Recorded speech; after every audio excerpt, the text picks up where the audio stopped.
Well, hey guys, this is Peckernet Ryan D-Bar. Around this time last year, I made a video about organized crime in Clarksburg, West Virginia. I covered a period from around 1920 to the 1980s. It wasn't my best video because I think I just tried to cover too much. I tried to jam too many facts in there. I rambled, and it was really just too long. I would like to start over with a series of shorter videos that tell the stories of organized crime in Clarksburg. How did organized crime in Clarksburg start? Well, as near as I can tell, it started in the 1890s, and the time when the area between Clarksburg and Parkersburg, West Virginia, was the largest oil-producing region in the United States. The population grew very quickly at that time. You not only had people coming to work in the oil and gas fields, you had Italians, Belgians coming over to work in the glass mine or glass factories, the coal mines. You had some people from Central Europe coming over. And a lot of these people, when they first came over, were just young men by themselves. Young men by themselves get the trouble. They drink, they gamble, some of them look for prostitution.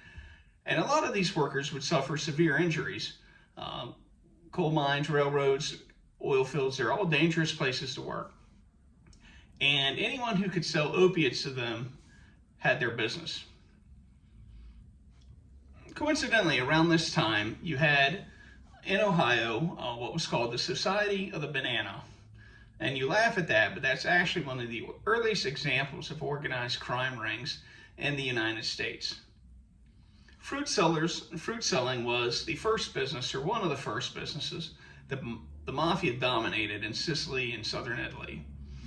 And then after the American Civil War, they moved into New Orleans, where they could use the same tactics to control the docks and the shipping of fruit from Central America into the United States. They spread up the Mississippi and Ohio valleys, and they reached the northern or the upper Ohio Valley a little bit before 1900.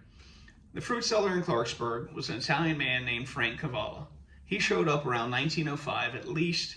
I have no reason to believe he was part of the Society of the Banana. However, given the location and the time period, his ethnicity, he almost certainly had to deal with them.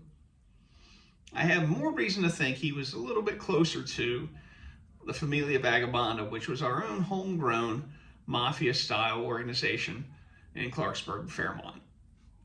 And the reason is that he was a confectioner.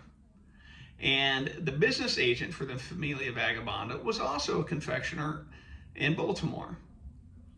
Confectioners during the age of Prohibition were often fronts for moonshining and other alcohol manufacturing, the same way that yeast manufacturers, such as one owned by the Rooney brothers in Pittsburgh, were often fronts for beer makers.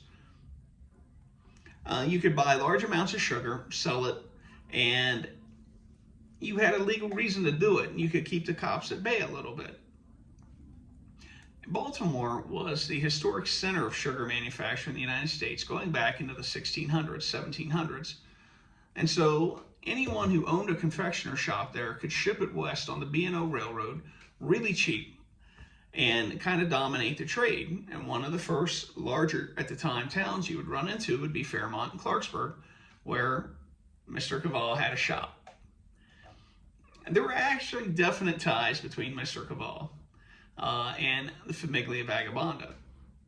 On December 26th, 27th of 1921, Cavalla and one Sam Folio were arrested or indicted for possessing 10.5 pints of moonshine. Doesn't sound like a lot, but there were 40 other people raided at the same time, so it appears to be part of a large network.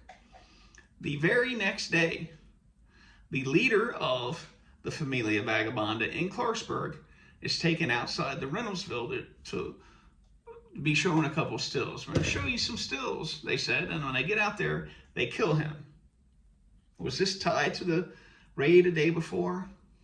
It's the kind of thing that a modern person used to drug crimes would have a lot of suspicion of. Maybe someone snitched or something like that. The official story was that this Joe Cinetti, the leader of the Clarksburg Famiglia Vagabonda, would not let Frank Naples and another Vesper fellow extort a local businessman.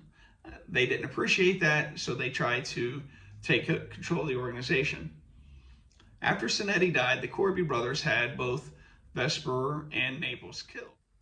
So after all of this, the Familia Vagabonda is busted up through cooperation of police, not only in Harrison County and Marion County, Uniontown, Pennsylvania, Baltimore, Maryland. They're all working together, and they bring down this criminal organization. 12 people are executed for murder. And during the trial, Mr. Cavallo is on the stand testifying, and he's being interrogated. So this shooter of Frank Naples, Frank Vesper, when he's in jail, you bought him a new pair of shoes and had them delivered. Well, what's up with that? And, he doesn't really give an answer. Of course, he doesn't have to. He'd just say, it's a poor guy lived on my street. I was just helping another Italian out. What's the problem? I think you have to be pretty obtuse not to see what was going on there. Now, as for this Sanfolio, people have asked me questions about that, and I've talked to privately. First of all, there's a lot of people named Sanfolio. I have one who follows my channel. I was specifically asked, is this person Bernard Folio's father?